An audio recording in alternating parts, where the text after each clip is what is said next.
few years ago, Matt Fitzgerald wrote a book called How Bad Do You Want It?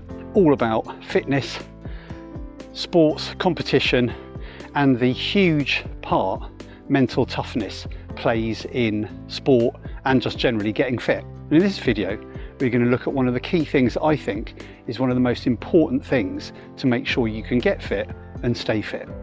So we all know that part of being fit or getting fit, we have to think about volume and how much we're riding or running or whatever it is, the intensity we're doing it at, and the frequency, how often we're doing that training. All those things play a massive part in being fit and getting fit.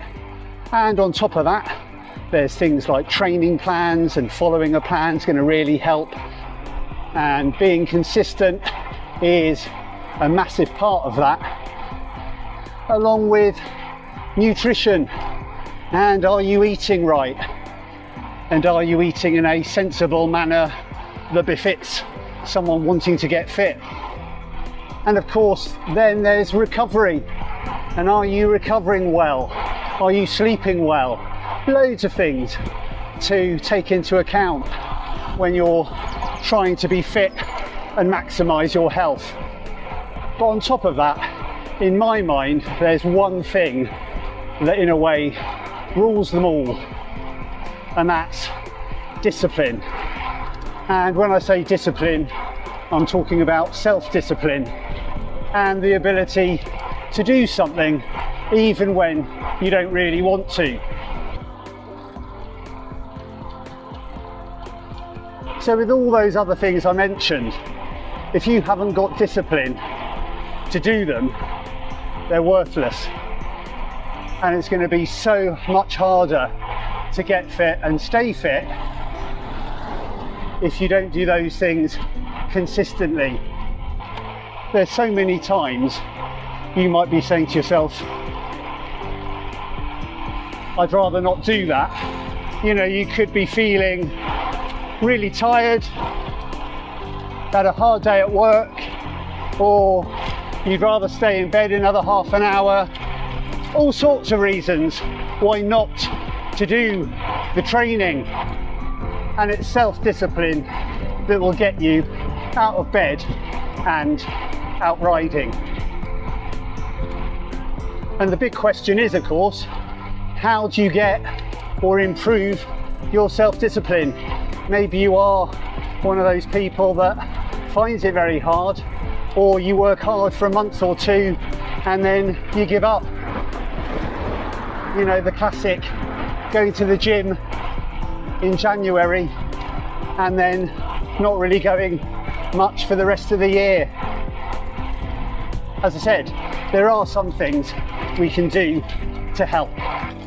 So the first thing to do is try to develop good habits, which is easier said than done, but it is possible. And I've got a video on that on the channel. So if you're interested, stay to the end and I'll link it from there.